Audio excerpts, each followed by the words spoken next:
Exercise जो बहुत important role play करती हैं ACL या किसी दूसरे लिगामेंट रिकंस्ट्रक्शन के बाद, उनके बारे में मैं आपको बताता हूँ। नॉर्मली ऑपरेशन के अगले दिन से ही एक्सरसाइज शुरू हो जाती है। बेसिकली एक्सरसाइज दो टाइप की होती हैं, एक क्लोज चेन एक्सरसाइज और एक open chain exercise. So initial 3 months तक हम क्लोज चेन एक्सरसाइज, जिसमें क्वाड्रिसेप्स और हैमस्ट्रिंग मसल्स के टाइट करके उनकी स्ट्रेंथ को मेंटेन करना, नी जॉइंट को स्लाइड करते हुए, हील स्लाइड करते हुए या हील ड्रैग करते हुए रेंज ऑफ मोशन अचीव करना। तो फर्स्ट फेज की जो एक्सरसाइज हैं उनका मकसद होता है जॉइंट में से पेन, स्वेलिंग, स्टिफनेस को कम करें और मसल की वेस्टिंग को रिस्टोर, मसल को वेस्ट ना होने दें, कमजोर ना होने दें। सेकेंड स्टेज में हम फोकस करते हैं मेनली स्ट्रेंथ पे। जब हमारा जॉइंट का मूवमेंट अच्छा अचीव हो जाता है तब हम फोकस करते हैं स्ट्रेंथ पे। स्ट्रेंथ में बहुत सारी एक्सरसाइज रहती हैं, जिसमें कोर एक्सरसाइज रहती हैं, कोर को स्ट्रेंथनिंग के लिए, हिप गडल को स्ट्रेंथनिंग के लिए, नी में क्वाड्स को और हैमस्ट्रिंग को स्ट्रेंथन करने के लिए, लेग में पेरोनियस और आपके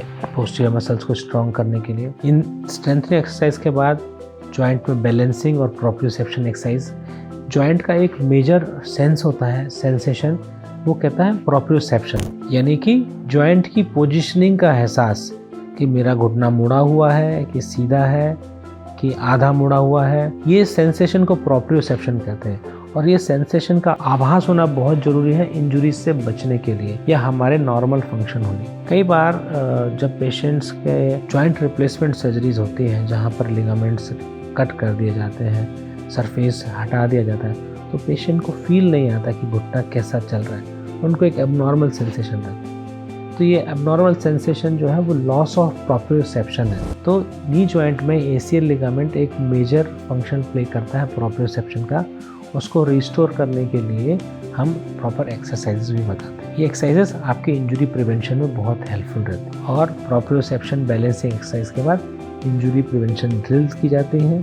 स्पोर्ट्स पर्सन्स के लिए स्पोर्ट्स स्पेसिफिक एक्सरसाइज कराई जाती है, क्योंकि कुछ स्पोर्ट्स में नी जॉइंट को बहुत ज़्यादा स्ट्रेस होता है, तो उस स्ट्रेस को काउंटर करने के लिए किस ग्रुप ऑफ मसल को स्ट्रेंथ करना है, किस मसल लिगामेंट में ज़्यादा लोड आता है उसको स्ट्रॉन्ग करना है, इन सारी चीज़ों पे हम बात करते हैं। तो ये एक्सरसाइज है पहले तो जॉइंट की रेंज ऑफ मोशन के लिए, फिर स्ट्रेंथ के लिए, फिर बैलेंसिंग के लिए, प्रोप्रियोसेप्शन के लिए, इंजुरी प्रिवेंशन के लिए और लास्ट में फिर स्पोर्ट्स स्पेसिफिक एक्सरसाइजेस। ये सारी एक्सरसाइज से गुजरने के बाद आपका घुटना इंजुरी से पहले की स्टेट को अचीव कर सकता है और वही हमारा टारगेट है कि हम सर्जरी के बाद आपको बैक टू नॉर्मल, जैसे आप पहले थे उस लेवल पे ला सकें और स्पोर्ट्स पर्सन को बैक टू द स्टेट जैसा वो स्पोर्ट्स खेलना चाहते हैं उस स्टेज तक हम उनको ला सकें, ताकि उनकी जो फिटनेस है वो प्रॉपर मेंटेन हो और उनका फॉर्म और उनकी स्टेट ऑफ वेलबीइंग को वापस से रीअचीव कर सकें। Thank you.